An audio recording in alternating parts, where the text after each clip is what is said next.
Hey, fearless friends! Welcome to Terror Tales, a podcast presented by the Tech Think Tank. Get ready, where the darkness awaits. Are you prepared to let it in? Let the haunting begin. Tonight's bone-chilling terror tale, Murder at Bridge by Anne Austen. Chapter 19. Having ticketed the big bronze lamp, which he had brought with him from the Selim house, and locked it away in the room devoted to exhibits for the state, Bonnie Dundee hurried into Penny's office, primed with the news of his discovery of the secret hiding place and eager to lay his new theory before the district attorney. "Bill's gone," Penny interrupted her swift typing to inform him. "To Chicago. He had only 15 minutes to make the 3 o'clock train after he received a wire saying his mother is not expected to live. He tried to reach you at the Selim house, but one of Captain Strawn's men said you had left." "I stopped on my way in to get a bite to eat," Dundee explained mechanically. "I dashed off without my lunch, you know." "Did you find the gun and silencer?" Penny asked. "No. Whoever used it Saturday afternoon walked out of the house with it, in plain view of the police, and still has it. Very convenient, too, in case another murder seems to be expedient or amusing." "Don't joke," Penny shuddered. "But what in the world do you mean?" Briefly, Dundee told her, minimizing the hard work, the concentrated thinking, and the meticulous use of a tape measure, which had resulted in the discovery of the shelf between Nita's bedroom closet and the guest closet in the little foyer. "I see," Penny agreed, her husky voice slow and weighted with horror. She sat in dazed thought for a minute. "That rather brings it home to my crowd, doesn't it? To think that Dad, probably everyone at the party, except me, had heard all about Dad's simple and ingenious arrangement for hiding the securities he sent on to New York before he ran away. And no outsiders, nobody but us, had a legitimate excuse for entering that closet.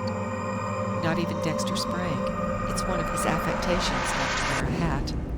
"Is it?" Dundee pounced. "You're sure he wore no hat that afternoon? Did you notice him when he left, after I had dismissed you all?" "Yes," Penny acknowledged honestly. "I paid attention to him because I was hating him so.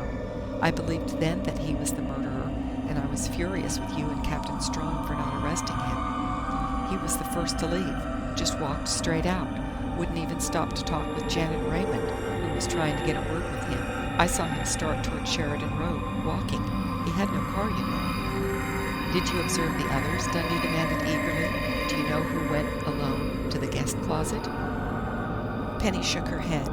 "Everybody was milling around in the hall, and I paid no attention. Lois said she would drive me home, and then I went in to ask you to let me stay behind with you. I remember." "Listen, Penny. I'm going to tell you something else that nobody knows yet but Sanderson, Lydia, and me. I don't have to ask you not to tell any of your friends. You know well enough that anything you learn from either Sanderson or me is strictly confidential." Penny nodded, her face very white and her brown eyes big with misery. "I have every reason to believe that Nita Selim was a blackmailer, that she came to Hamilton for the express purpose of bleeding someone she had known before, or someone on whom she had the goods from some underworld source or other. At any rate, Nita banked 10,000 mysterious dollars, 5,000 on April 28th and 5,000 on May 5th. I talked to Drake last night, and I have his word for it that the money was in bills of varying denomination, none large, when Nita presented it for deposit. Therefore, it seems clear to me that Nita got the money right here in Hamilton. Otherwise, it would have come to her in the form of checks or drafts or money orders. And it seems equally clear to me that she did not bring that large amount of cash from New York with her, or she would have deposited it in a lump sum in the bank immediately after her arrival." "Yes," Penny agreed. "But why are you telling me? Of course I'm interested."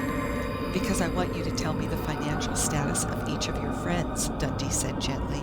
"I know how hard it is for you." "You could find out from others, so I might as well tell you," Penny interrupted, with a weary shrug. "Judge Marshall is well-to-do, and Karen's father, her mother is dead, settled $100,000 on her when she married. She has complete control of her own money. The Dunlaps are the richest people in Hamilton, and have been for 2 or 3 generations. Lois was first family, but poor when she married Peter, but he's been giving her an allowance of $20,000 per year for several years. Not for running the house, but for her personal use, clothes, charities, hobbies, like the little theater she brought Nita here to organize. I wouldn't say she spends a great deal of it on dress, Dundee interrupted. Lois doesn't give a hang how she looks or what anyone thinks of her, which is probably one reason she is the best-loved woman in our crowd, Penny retorted loyally. The Mileses' money is really Flora's, and she has the reputation of being one of the shrewdest businessmen in town. When she married Tracy nearly 8 years ago, he was just a salesman in her father's business, the biggest dairy in the state, Clover Blossom butter, cream, milk, and cheese, you know. Well, when Flora married Tracy, her father retired and let Tracy run the business for Flora, and he's still managing it, but Flora is the real head. Now let's see. Oh yes, the Drakes. Johnny is vice president of the Hamilton National Bank, as you know, and owns a big block of the stock. Carolyn has no money of her own, except what Johnny gives her, and I rather think he isn't any too generous. They don't get along very well together, do they? No, Penny agreed reluctantly. You see, Johnny Drake was simply not cut out for love and marriage. He's a born ascetic, would have been a monk 2 or 3 centuries ago, but he cares as much for Carolyn as he could for any woman. The Hammond boys have some inherited money, and Clive has made a big financial success of architecture. That leaves only Janet and Polly, doesn't it? Polly's an orphan and has barrels of money, and will have barrels more when her aunt, with whom she lives, dies and leaves her the fortune she has always promised her. And Janet Raymond? Janet's father is pretty rich, owns a big wire fence factory, but Janet has only a reasonable allowance, Penny answered. As for me, I'm very rich. I get $35 whole a week to support myself and Mother on. Dundee remained thoughtfully silent for a long minute. Then, all you girls are alumnae of Forsyte on the Hudson, and Nita Sullum came here immediately after she had directed a Forsyte play. Tell me, Penny, was any of the Hamilton girls ever in disgrace while in the Forsyte school? Penny's face flamed. I'm sorry to disappoint you, but so far as I know, there was never anything of the sort. Of course, we all graduated different years, except Karen and I might not have heard, but no, she denied vehemently. There wasn't any scandal on a Hamilton girl ever, I'm sure of it. But her very vehemence convinced Bonnie Dundee that she was not at all sure. He looked at his watch. 4 o'clock. By this time, Nita Sullum, tiny, cold body, royal blue velvet dress, black curls piled high in an old-fashioned French roll, bullet-torn heart, were nothing more than a little heap of gray ashes. Would Lydia Carr have them put in a sealed urn and carry them about with her always? I'm going out now, Penny, and I shan't be back today, he told the girl, who had returned to her furious typing. I'll telephone in about an hour to see if anything has come up. By the way, how do I get to the Dunlap house? It's in the Brentwood section, you know, that cluster of hills around Mirror Lake. Most of the crowd live out there. The Drakes, the Mileses, the Beals, the Marshalls. The Dunlap house stands on the highest hill of all. It's gray stone, a little like a French chateau. We used to live out there too, in a colonial house my mother's father built, but Dad persuaded Mother to sell when he went into that Primrose Meadows venture. The Raymonds bought it. But why do you want to see Lois? Thanks much, Penny. I don't know what I should do without you, Dundee said, without answering her question, and reached for his hat. After 10 minutes of driving, the last mile of which had circled a smooth silver coin of a lake, Dundee stopped his car and let his eyes rove appreciatively. He had made this trip the day before to question Lydia, already installed as nurse for the Miles children, but he had been in too great a hurry then to see much of this section consecrated to Hamilton's socially elect. Georgian cottage, Spanish hacienda, Italian villa, Tudor mansion, that was the Miles home, colonial mansion where Penny had once lived. Gray stone chateau, not one of them blatantly new or marked with the dollar sign. Dundee sighed a little enviously as he turned his car into the winding driveway that led up to the highest hill to the Dunlap home. Lois Dunlap betrayed no surprise when the butler led Dundee to the flag-stoned upper terrace overlooking Mirror Lake, where she was having tea with her 3 children and their governess. For a moment the detective had the illusion that he was in England again. "How do you do, Mr. Dundee? This is Miss Burden, my 3 offspring, Peter III, Eleanor, and Bobby. Will you please take the children to the playroom now, Miss Burden?" "Thank you. Tea, Mr. Dundee? Or shall I order you a highball?" "Nothing, thanks," Dundee answered, grateful for her friendliness, but nonplussed by it. Not for the first time he felt a sick distaste for the profession he had chosen. "It's all over," Lois Dunlap said in a low voice, as the butler retreated. "Lydia made her look very beautiful. I thought it would be rather horrible, having to see her, as the poor child requested in her note to Lydia, but I'm glad now I did. She looked as sweet and young and innocent as she must have been when she first wore the royal blue velvet." "I'm glad," Dundee said sincerely. Then he leaned toward her across the tea table. "Mrs. Dunlap, will you please tell me just how you persuaded Mrs. Selim to come to Hamilton, so far from Broadway?" "Why, certainly." Lois Dunlap looked puzzled, but it really did not take much persuasion after I showed her some group photographs we had made when we Forsyte girls put on The Beggar's Opera here last October, a benefit performance for the Forsyte Alumnae Scholarship Fund. With difficulty, Dundee controlled his excitement. "May I see those photographs, please?" "I had to hunt quite a bit for them," his hostess apologized 10 minutes later, as she spread the glossy prints of half a dozen photographs for Dundee's inspection. "Do you know The Beggar's Opera? John Gay, 18th century, isn't it? As I remember it, it is quite..." Dundee hesitated, grinning. "Bawdy?" Lois laughed. "Oh, very." Hey, if you enjoying the stories, give us a thumbs up by clicking the like button and hit subscribe to our Tech Think Tank channel. To hear more terror tales, click the pop-up banner now or follow the link in the description below. Time to get back into our terror tale. Ready for more? Let's continue the story. We couldn't have got away with it if it hadn't been a classic. As it was, we had to tone down some of the naughtiest passages and songs, but it was lots of fun, and the boys enjoyed it hugely because it gave them an opportunity to wear tight satin breeches and lace ruffles. "This is my husband, Peter. He adored being the highwayman, Robin of Bagshot," and she pointed out a stocky, belligerent-looking man near the end of the long row of costumed players, in a photograph which showed the entire cast. "You say that Mrs. Selim accepted your proposal after she saw these photographs?" Dundee asked. "Had she refused before?" "Yes.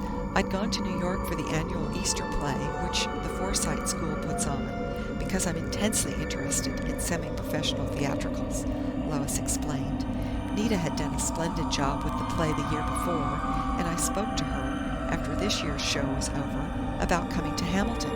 She was not at all interested, but polite and sweet about it, so I invited her to have lunch with me the next day and showed her these photographs of our own play in the hope that they would make her take the idea more seriously. We had borrowed a little theater director from Chicago, and I knew we had done a really good job of The Beggar's Opera. The local reviews...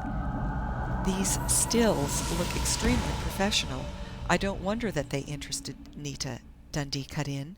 "Will you tell me what she said?" "She rather startled me," Lois Dunlap confessed.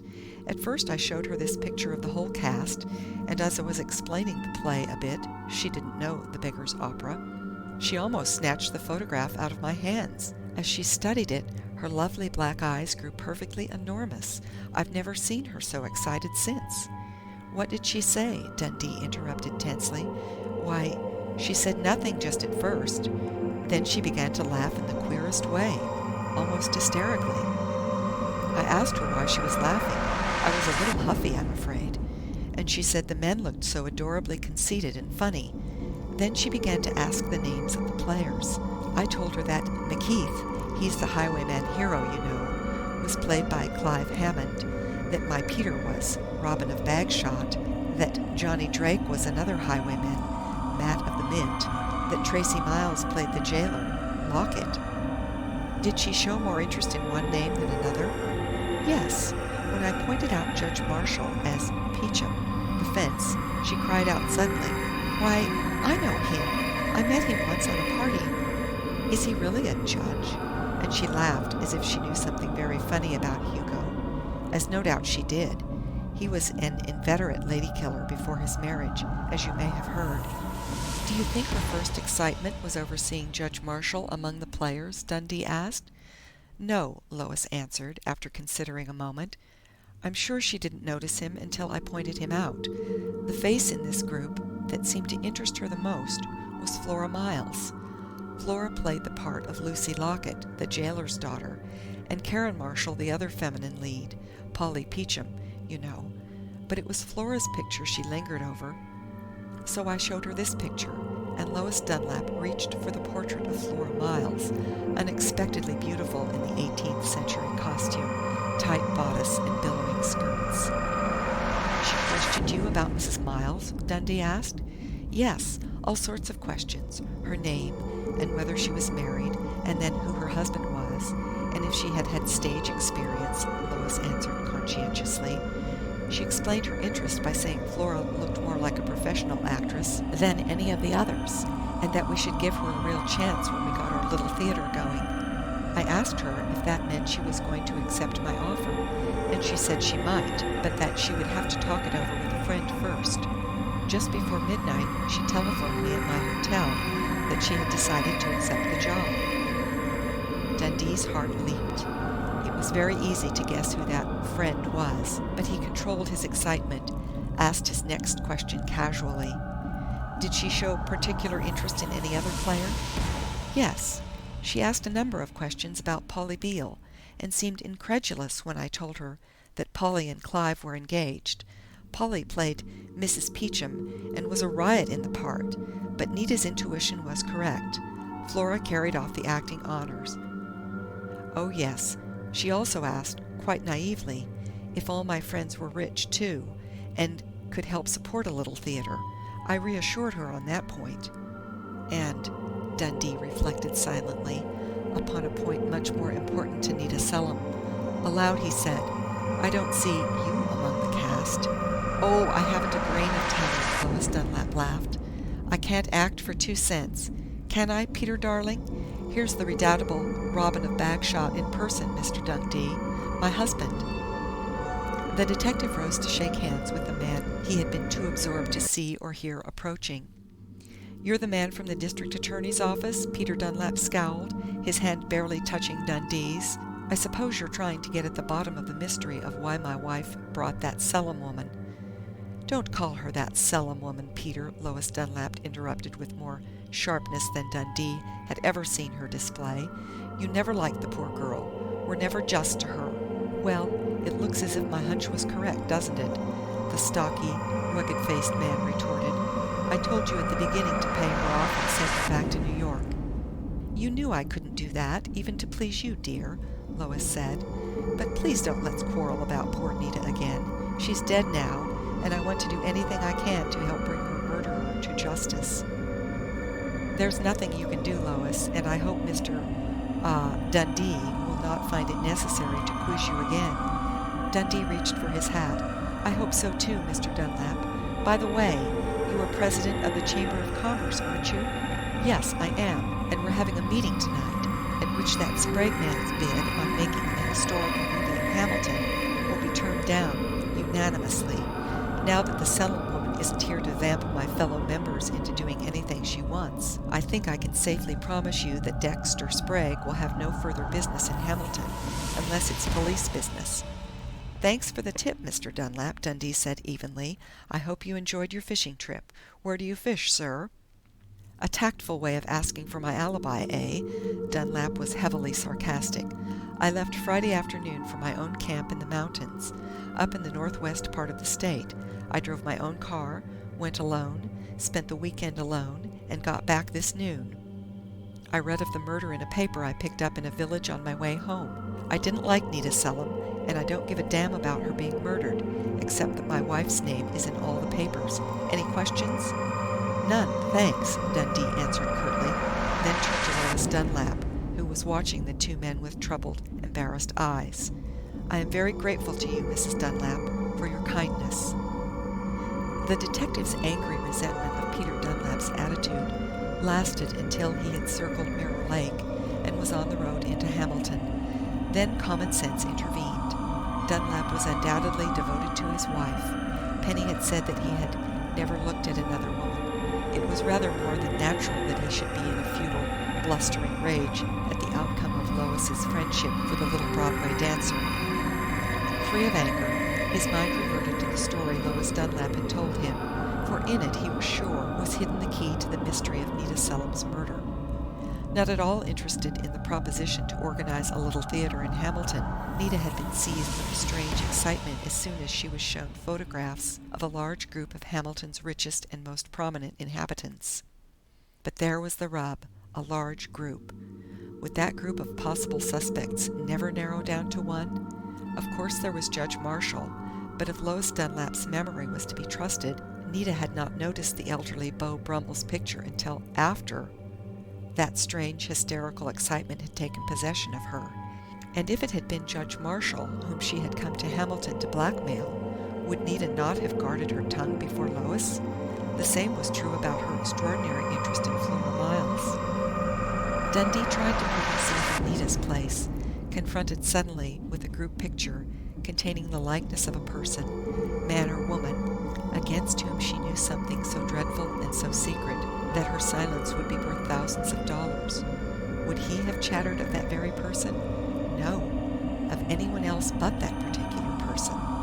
It was easy to picture Nita, her head whirling with possibilities, hitting upon the most conspicuous player in the group, dark, tense, theatrical Flora, already pointed out to her as one of the two female leads in the opera. But of whom had she really been thinking? Again a blank wall.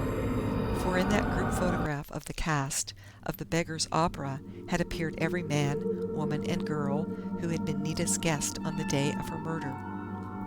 Dundee, paying more attention to his driving now that he was in the business section of the city, saw ahead of him the second-rate hotel where Dexter Sprague had been living since Nita had wired him to join her in Hamilton. On a sudden impulse, the detective parked his car in front of the hotel, and 5 minutes later was knocking upon Sprague's door. "Well, what do you want now?" the unshaved, pallid man demanded ungraciously. Dundee stepped into the room and closed the door. "I want you to tell me the name of the man Nita Selim came here to blackmail, Sprague." "Blackmail?" Sprague echoed, his pallid cheeks going more yellow. "You're crazy. Nita came here to take a job." "She came here to blackmail someone, and I am convinced that she sent for you to act as a partner in her scheme." "No, wait. I'm convinced, I tell you," Dundee assured him grimly. "But I'll make a trade with you, in behalf of the district attorney. Tell me the name of the person she blackmailed, and I will promise you immunity from prosecution as her accomplice. Get out of my room." And Dexter Sprague's right forefinger trembled violently as it pointed toward the door in a melodramatic gesture. "Very well, Sprague," Dundee said, "but let me give you a friendly warning. Don't try to carry on the good work. Nita got $10,000, but she also got a bullet through her heart, and the gun which fired that bullet is safely back in the hands of the killer. You're not going to get that movie job, and I was just afraid you might be tempted. Good afternoon." Thanks for tuning in. If you liked the Terror Tales and got a bit scared, please give the video a thumbs up and share it with your friends. And hey, don't forget to subscribe to our Tech Think Tank channel. Your support helps us find more mysterious stories to share. We shall see you in our next episode of Terror Tales. Until then, may your night be wrapped in shadows and touched by the unknown.